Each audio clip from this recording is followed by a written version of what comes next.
Hello, আসসালামু আলাইকুম ওয়া রাহমাতুল্লাহি ওয়া বারাকাতুহু। আশা করি সকলে ভালো আছেন। আলহামদুলিল্লাহি আলা কুল্লি হাল, আমিও ভালো আছি। জ্ঞান কি? What is knowledge? Who is wise man? জ্ঞান কি এবং জ্ঞানী কে? নৈতিকতা অনৈতিকতার মানদণ্ডে সমাজে, রাষ্ট্র,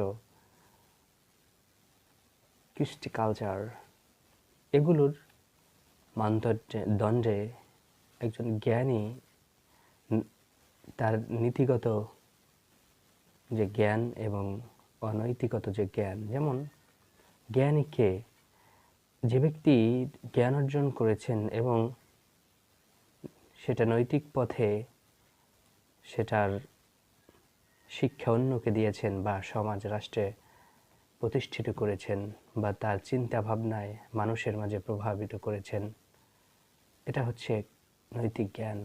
আর যে জ্ঞানী, যাকে বলা হয় জ্ঞানপাপী, যার জ্ঞান অর্জনের পরে সেটার মাধ্যমে সমাজ, রাষ্ট্র, পরিবার থেকে শুরু করে সর্বোচ্চ স্তরেও এর অনৈতিক কর্মকাণ্ড চালিয়ে গিয়েছে, দেশ ও জাতির জন্য অকল্যাণকর বয়ে নিয়ে এসেছে, নিজের অস্তিত্বকে বিলীন করে মস্তিষ্ককে বিক্রি করে দিয়েছে। আমরা আজকে এমন একটি গ্রন্থ নিয়ে কথা বলবো, এমন একটি বই নিয়ে কথা বলবো, যেটা পৃথিবীর ইতিহাসে শ্রেষ্ঠতম একটি বই। 4000 বছর আগে ফিলোসোফার, দার্শনিক প্লেটো লিখে গিয়েছিলেন প্লেটোর রিপাবলিক। এটা মূল গ্রন্থ। এটার অনুবাদ করেছেন বাংলাদেশের সাবেক ঢাকা বিশ্ববিদ্যালয়ের অধ্যাপক সর্দার ফজলুল করিম। তার অনেকগুলো কাজ রয়েছে যে আন্তর্জাতিক পর্যায়ের মূল গ্রন্থগুলো অনুবাদ করেছেন।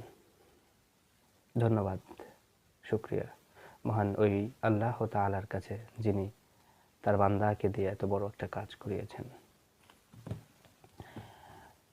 রাষ্ট্র পরিচালনায় প্লেটোর একটি উক্তি রয়েছে এবং এটা সক্রেটিসেরও।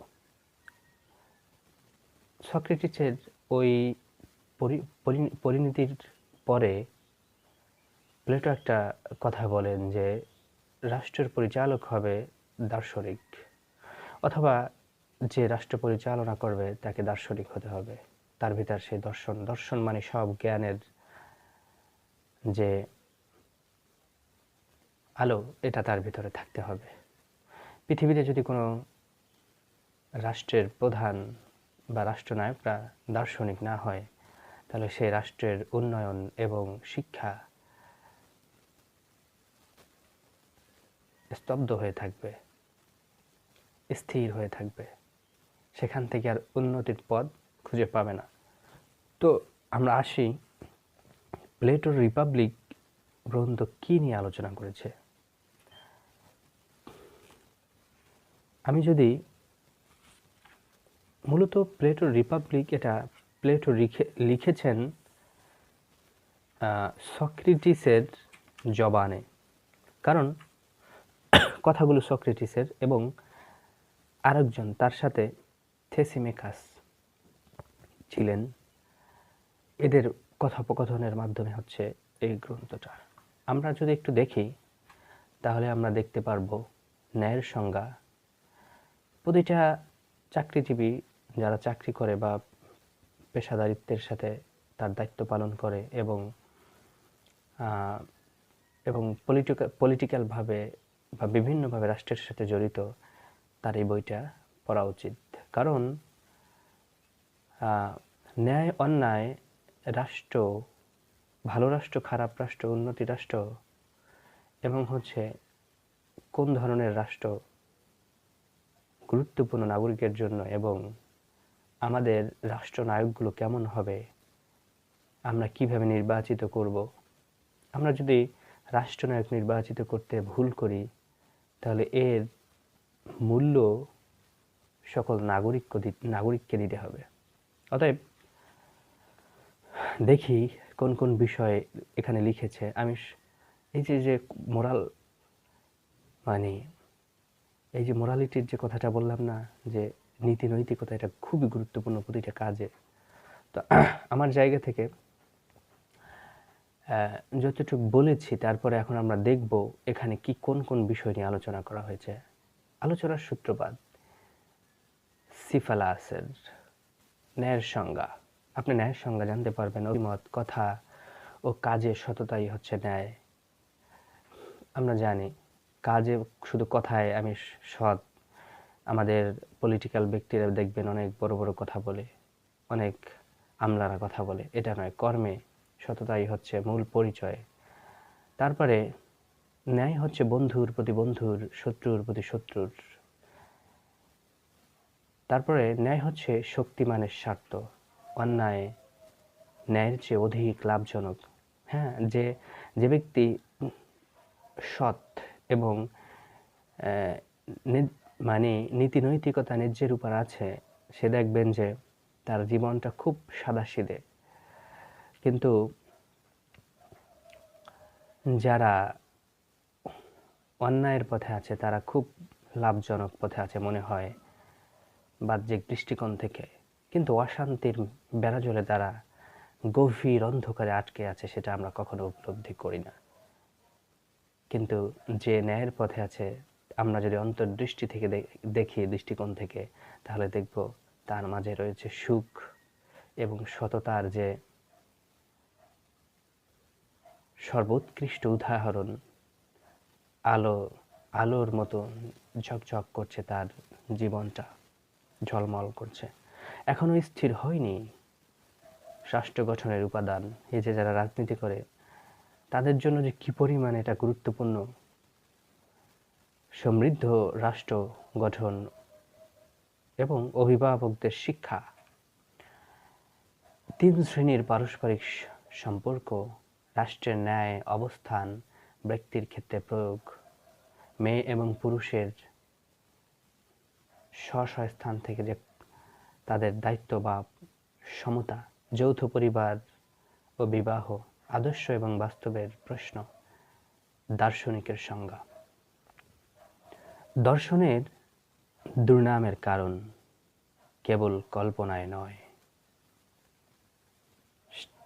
শাসকের শিক্ষা, দার্শনিক শাসকের শিক্ষা। জ্ঞানের 4টি স্তর, আদর্শ রাষ্ট্রের পতন।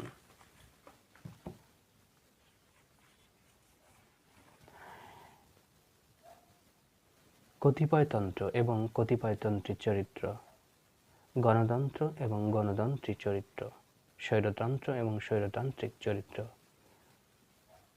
স্বৈরতন্ত্র এটা কখনো কারো জন্মের সাথে লেখা হয় না। সে যখন শাসক হয় বা কোনো রাষ্ট্র যখন শাসন করে, শোষণ করে, বা কখনো আমলারা যখন তাদের নিয়ন্ত্রণের মাঝে সব কিছু নিয়ে যায়, তখন কার্যকলাপের উপর ভিত্তি করে তাদেরকে স্বৈরশাসক বলা হয়। এটা কোনো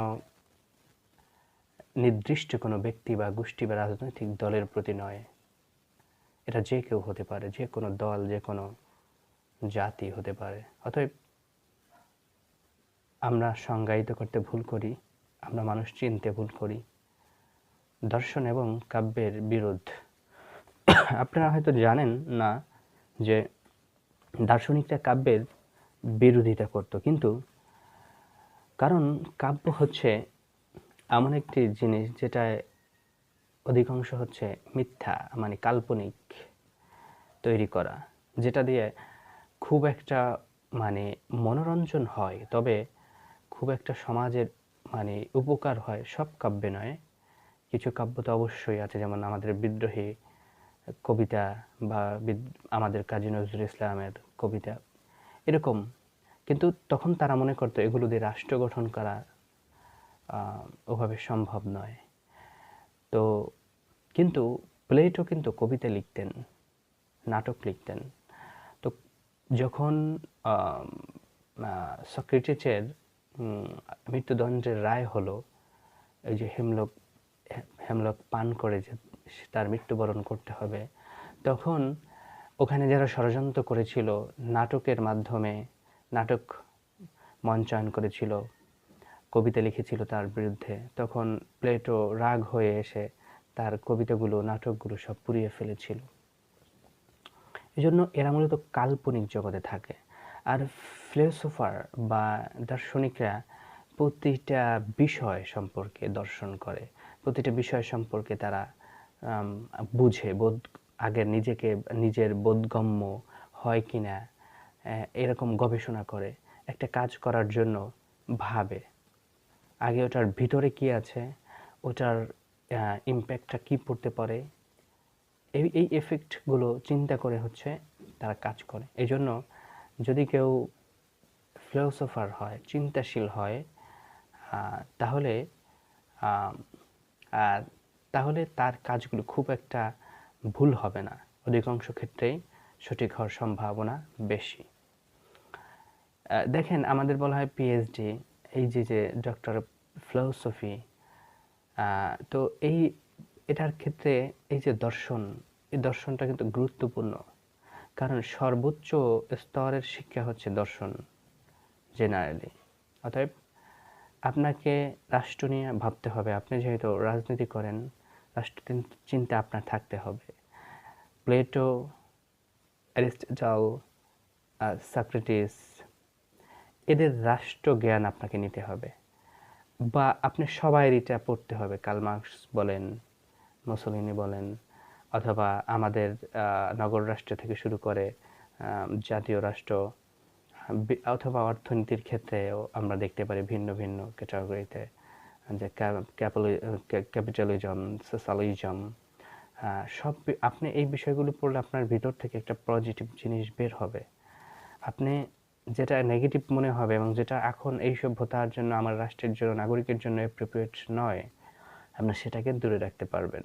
অতএব আমি বলবো, যারা রাজনীতি করে এবং যারা আমলা সৎ থাকতে চায়, এবং বিশেষ করে হচ্ছে আমাদের বিচারকরা, তারা যেন প্লেটোর রিপাবলিক বইটা পাঠ করেন।